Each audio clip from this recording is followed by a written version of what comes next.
Katulad nito, mga kababayan. Ano yan, Ken? Ito ha, isang DDS. Ito yung DDS, mga kababayan, na nagbigay ng impormasyon kay Sara Duterte noong namatay si Paulo Tantoco. Ito si Dean Chase. Ang pangalan niya Dean Chase. Baklang alien. Di ko alam bakit lahat ng mga vlogger sa DDS mga kalbo. Mga panot.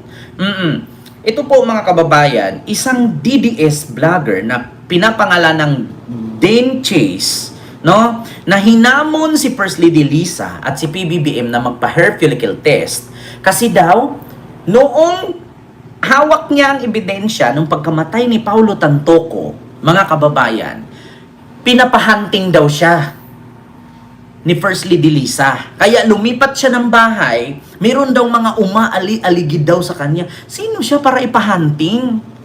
Kasi hawak daw niya ang ebidensya na pagkamatay ni Paulo Tantoco, hawak daw niya pati ang iskandal ni Lisa na nagpa-jirjir sa iba. At pati kay PBBM, pinipwitan daw noong lango sa pulburon. Eto mga kababayan, ako. So, bukod dun sa mga binulgar ng yan, eto na naghamon. Pakinggan ninyo mga kababayan. Wait lang. Wait lang, mga kababayan nan. Naglo-loading lang. Hinamon niya ngayon, isang DDS vlogger na di ko alam kung saan galing planeta ito, isang alien, mga kababayan. Ito. Hinamon ang mag-asawang Marcos at Lisa. Ito po, mga kababayan. Buksan ko lang Sana yun. Ito. Power. Go. Kakadiri kayo? Ito na lang. Okay. Sis, mabigat tong ano ko. Ebidensya ko sa inyo. Alam nyo? Ulitin ko You know. Kakadiri kayo? Ito na lang. Okay. Sis, mabigat tong ano ko. Ebidensya ko sa inyo. Alam nyo? You know within your hearts of hearts na mabigat tong ebidensya na hawak ko. Let's make a deal. Mag-deal tayo. Magpa-hair follicle test kayong dalawa. Lisa Marcos, Bongbong Marcos. Isali nyo na lahat ng ano nyo, pamilya nyo. 3 anak. Magpa-hair follicle test kayo. Deal magpa-hair follicle test yung lahat. Pag negative kayo, susuko ako. Isusuko ko si Mr. T. Sino na may Mr. T na yan? Sige! Kahit ipapatay nyo pa ako. Pag mag-negative kayo, uuwi ako sa Pilipinas. Ibibigay ko lahat ng mga files na meron ako. Beverly Hills files, ang bimbangan video nyo at audio. Ibibigay ko lahat. Tapos susuko ako. Pero pag nag-positive kayo, hayaan nyo na mga Pilipino ang humusga sa inyo. Wow. Maghihintay ako.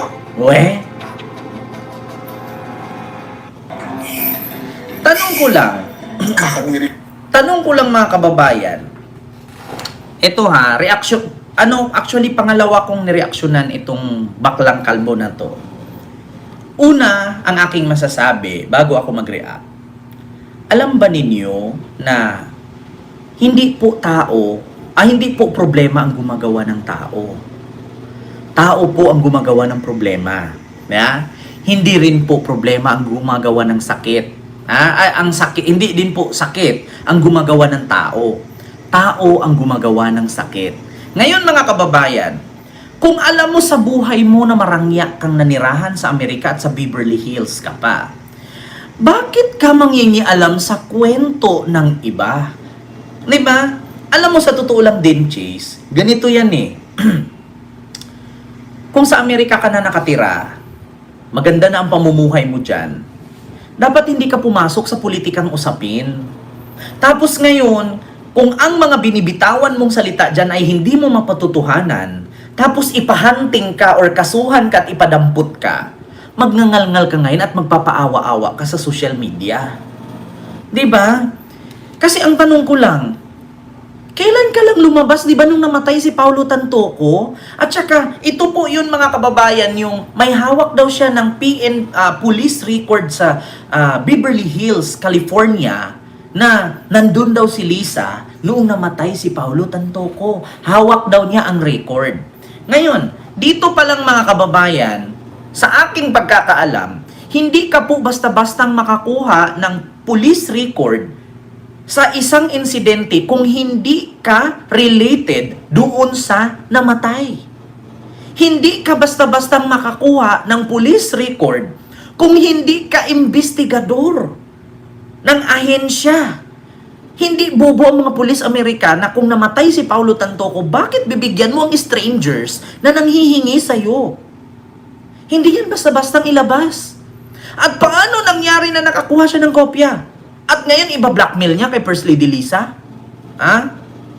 Iba-blackmail niya? Nahawak niya ang record ng Beverly Hills?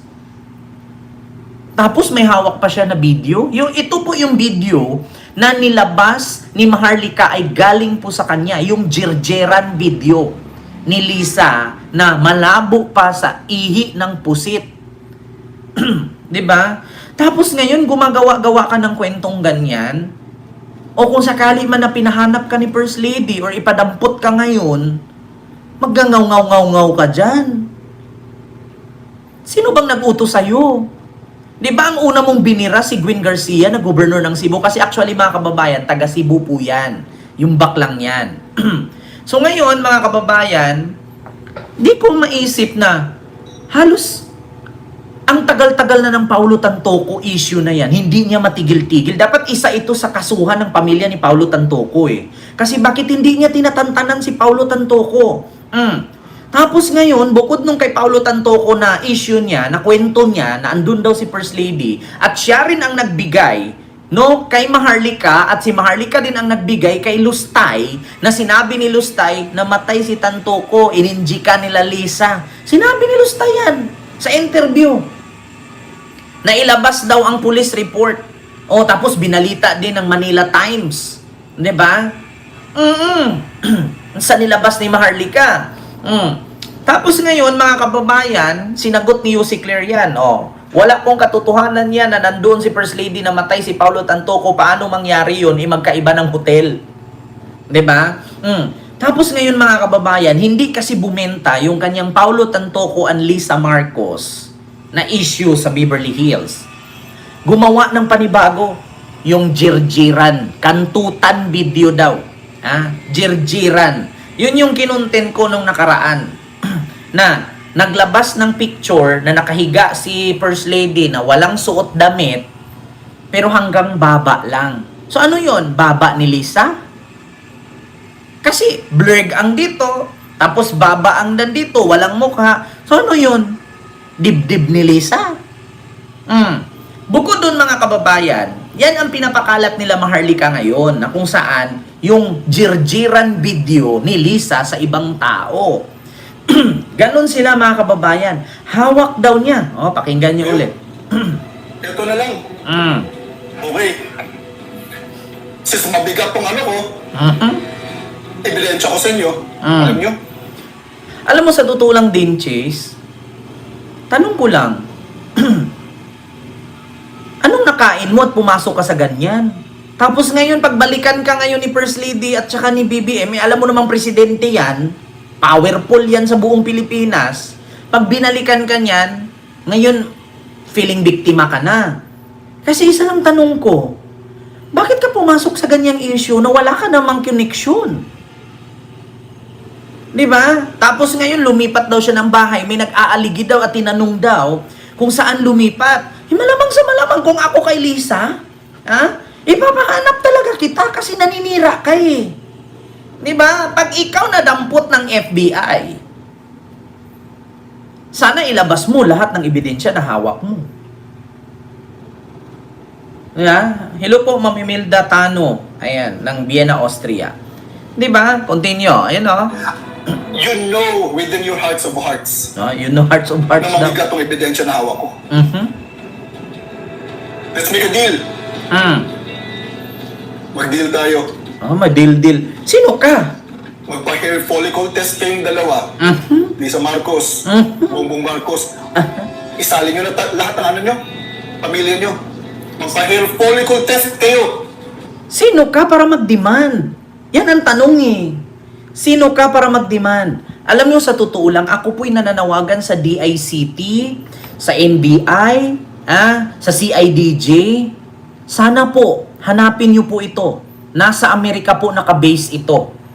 At imposibleng hindi nyo po malalaman ang totoong pangalan nito. Alam ko naman po na may record ito sa immigration. At alam ko na may record po ito sa DFA. Kasi may passport ito, Philippine passport. Imposible naman na hindi matitrace. Ngayon pag na-trace, damputin ninyo, iharap nyo kay PBBM at ilabas niya lahat ng ebidensya. At saka advice ko sa'yo din, Chase, ganito lang yan eh. Marami pong abogado ang mga DDS. At hindi naman namin maitanggi na hindi ka DDS. Nakipagkita ka nga kila Maharlika. Diba? Oh. So ngayon, bakit hindi mo subukan lumapit sa mga abogadong DDS at ilabas mo yung ebidensya na yan? Kasi alam nyo, mga kababayan, ano po yan eh, may tawag po dyan mga kababayan na kung sakali man na nakita mong naggaganon si BBM at si Lisa, di ba? Or kung nakita mo na may kabastusan katulad kay Laila de Lima, may tawag dyan mga kababayan. Ano bang tawag niyan pag ikaw ay politician or government employee tapos may ginawa kang ganyan na karahasan, may ginawa kang ganyan na iskandalo, may tawag dyan eh. May tawag dyan mga kababayan. Anong tawag ng ganyan na batas para sa mga politiko na ganyan-ganyan? Pag may ginawa kang kababuyan, yeah? Mga kababayan, hindi, may tawag na batas dyan. May tawag na batas dyan mga kababayan. Nakalimutan ko. May moral turpitude. Ayan, mga kababayan, moral turpitude ang mangyayari dyan. 'Di ba? So kung sakali man na may ganyan na ginawa si First Lady at si PBBM, maano sila sa moral turpitude, 'di ba? May ganyan, So ngayon pagka napasok sila sa ganun, mapareho sila kay Laila de Lima. 'Di ba? May tawag doon yung Junel. Yan, naalala ninyo? Na pinalabas noon ni Thinking Pinoy. Nila, sino pa yung mga kasama niya? Nila Mocha. Diyos ko naman. Dapat ilabas mo yun. Umuwi ka ng Pilipinas, magpatulong ka kay Sara. 'Di ba? Kung totoong hawak mo yan. Hindi yung magtatago ka dyan sa Amerika. Tapos magdadrama ka na may na umaaligid-aligid dun sa tinitirhan mo noon. Kaya lumipat kayo. 'Di ba? Ikaw lang naman nagkaganyan. Wala namang nag-utos. Inutusan ka ba ni Lisa na kalkalin mo yung kung ano man yung hawak mo? Ikaw ang may gusto niyan. Kaya kung mapahama ka, bahala ka sa buhay mo. 'Di ba? Ikaw ang may gusto niyan eh. Gusto mo ng isyong ganyan, gusto mong pumasok sa ganyang issue, panindigan mo yan. O ngayon kung hahanapin ka ngayon ni Lisa, hanapin ka ni PBBM, papatay ka. Problema mo yan. Sino bang nag-utos sa iyo na pumasok ka sa ganyan? 'Di ba? Paano kung bukod dyan, may kaaway ka palang nauna pa sa'yo. Tapos ang pagbintangan mo ngayon, si First Lady Lisa or si BBM.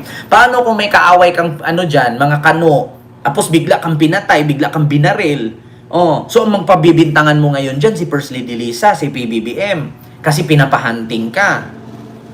'Di ba? Tapos pumapasok-pasok ka sa ganyang issue, nagchichismis-chismis ka. Tapos ngayon nung ganyan na, kumbaga, natatakot ka na sa seguridad mo. Bigla mo ngayong sisihin na ganito-ganyan ka? Diyos ko naman. Mga kababayan, i-clarify ko po. Yung video ni Maharlika na jir-jir ni First Lady Lisa na nilabas na malabo pa sa ihi ng pusit, no, na naka-blurred, sa kanya po galing yun. Hindi ko alam kung AI or gawa-gawa nila, mga kababayan, sa kanya po galing. Tandaan nyo po yung mukha na yan. Siya po yung mukhang alien. 'Di ba? Na naghamon kay PBBM.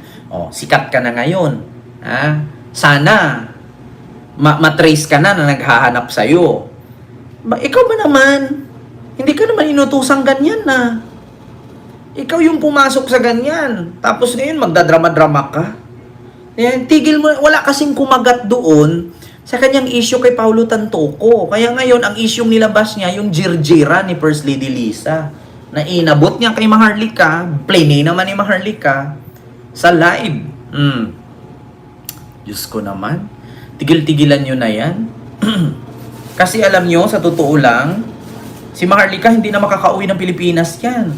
Kahit sinong administrasyon ang pumalit kay PBBM, si Maharlika, may kaso na po yan dito.